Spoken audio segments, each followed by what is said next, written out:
নমস্কার, আমি অরূপ চক্রবর্তী চলে এলাম আমার ইউটিউব চ্যানেল অরূপ সিতে। আপনাদের সকলকে স্বাগত। ইতিমধ্যে আপনারা দেখেছেন, ভাইরাল হয়ে গিয়েছে সে খবর, মাছে ভাতে বাঙালির পেটে লাথি, তাও আবার খোদ দেশের রাজধানী দিল্লিতে। হ্যাঁ, ঠিকই শুনেছেন, দিল্লির চিত্তরঞ্জন পার্ক, যেখানে বিখ্যাত মাছের বাজার, যে বাজারে নয়ডা থেকে মানুষ আসেন মাছ কিনতে, গুরগাঁও থেকে বাঙালিরা আসেন মাছ কিনতে, এবং দিল্লির অধিকাংশ বাঙালি সেখান থেকেই মাছ কেনেন।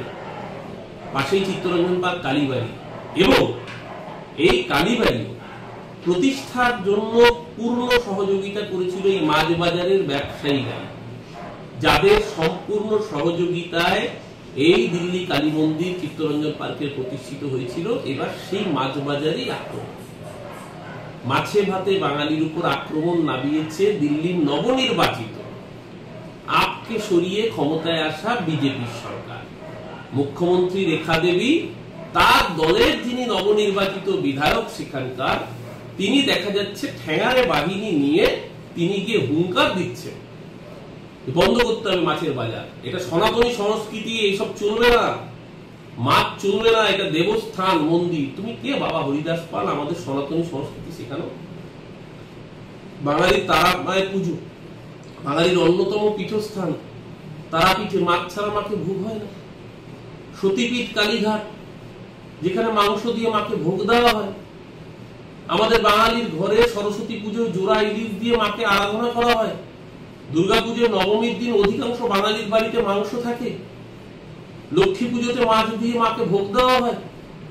ওদের থেকে শিখতে হবে বাঙালিকে হিন্দু ধর্মের উপাসনা। সারা পৃথিবীকে হিন্দুত্বের শিক্ষা দিয়েছেন যে স্বামী বিবেকানন্দ, নরেন্দ্রনাথ দত্ত।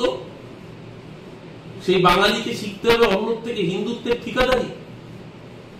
আর আরো সবচেয়ে খারাপ হচ্ছে, এ রাজ্যের বুকে যে সমস্ত বিজেপির নেতৃত্ব, তাদেরকে জবাব দিতে হবে। তো একটা বিজেপির নেতাকে শুনেছেন এর বিরুদ্ধে প্রতিবাদ করতে? মূলত হবে সমস্ত বিষয় নিয়ে তারা টুইট করছে। এই শুভেন্দু অধিকারী সমস্ত বিষয় নিয়ে ফেসবুকে পোস্ট করছে, টুইট করছে। শুভেন্দু অধিকারী একটা টুইট করেছে, একটা ফেসবুকে পোস্ট করেছে যে মাছে ভাতে বাঙালি, তার মাঝে ভাতের অধিকার কেন কেড়ে নিচ্ছে। নামও নিতে হতো না, বিজেপির এমএলএ করছে। প্রতিবাদটুকু তো করতো যে বাঙালির পাত থেকে মাছ কেড়ে নেওয়ার অধিকার। মূলত হবে শুভেন্দু অধিকারী চাকরি চলে যাবে পরের দিন। বাঙালিকে এখানেই সচেতন হতে হবে, এখানেই বাঙালিকে বুঝতে হবে যে আগামী দিন কাদের হাতে বাংলার ভবিষ্যৎকে রাখবে। দিল্লিতে ক্ষমতা পেয়ে দিল্লির বাঙালিরাও ভোট দিয়েছিল এবার বিজেপি। নিশ্চয়ই ভোটে ম্যাল প্র্যাকটিস হয়েছে, ভুয়ো ভোটার ঢুকিয়েছে, এক লক্ষে অনেক ভোটারের নাম ঢুকিয়েছে, তারপরেও বিজেপি দিল্লির ভোটে জিতেছে। যে বাঙালিরা বিজেপিকে উদ্বাহু হয়ে ভোট দিয়েছিলেন নেই, এবার তাদের পেটেই লাথি মেরেছে বিজেপি।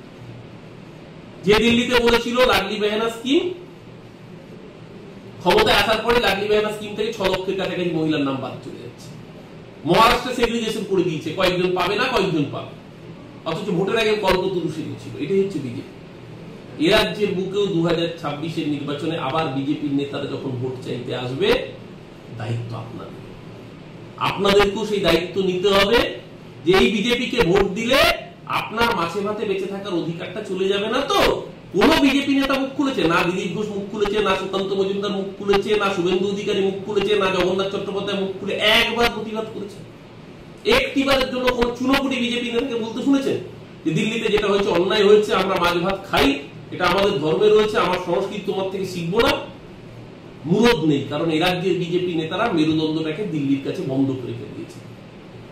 যে শুভেন্দু অধিকারী নিজে নারদা কেলেঙ্কারিতে ফেসে জেলে যাওয়ার জন্য ভয় পেয়ে বিজেপিতে যায়, তার থেকে আপনি মেরুদণ্ড আশা করেন? সে করবে বাঙালিদের প্রতিবাদ? সে না বাংলা না বিজেপি, নিজের ছাড়া তারা কারণ।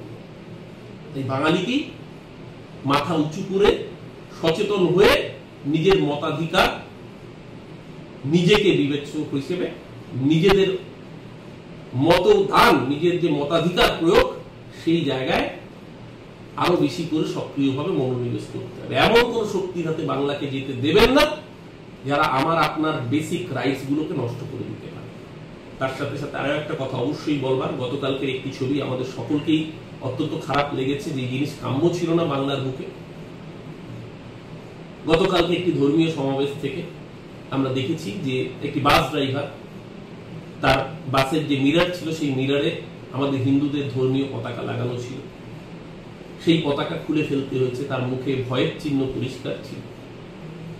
ঠিক যেইভাবে আমরা উত্তরপ্রদেশে রামনবমীর দিন সাম্ভালে মসজিদের সামনে গিয়ে গুন্ডামির নিন্দা করি, যেভাবে মসজিদের সামনে ডিজে বাজিয়ে হিন্দুত্বের পতাকা তুলে দেওয়া, জয় শ্রীরাম স্লোগান দেওয়াকে তীব্র ভাষায় নিন্দা ধিক্কার জানাই, একইভাবে ধিক্কার জানাই গতকালকে যারা উপস্থিত ছিলেন এবং যাদের সামনে পতাকা খুলে ফেলতে হলো, তাদের আচরণ অবশ্যই সংযত হওয়া উচিত ছিল। এটা করে যেটা হলো, বিজেপির ন্যারেটিভটা আরো তৈরি করতে, প্রশস্ত করতে সুবিধা করে দিবেন আপনারা। সংখ্যালঘু নেতাদেরও এটাও বুঝতে হবে। আপনারা মুর্শিদাবাদের বেলডাঙ্গার সময় যে ভূমিকা, যে সহনশীলতা আপনারা বজায় রেখেছিলেন, সেই সহনশীল ভূমিকা কিন্তু গতকালকে যদি দেখা যেত, তাহলে অমিত মালব্যের মতো বিজেপির উঁচু নেতারা এটা নিয়ে কমিউনাল পলিটিক্স করার সুযোগ পেত না। এই সুযোগটা পেল, তার কারণ আপনাদের একটা ছোট্ট ভুলের জন্য। নিশ্চিতভাবে ওয়াকফের মতো দানবিক বিলের বিরুদ্ধে আন্দোলন হবে।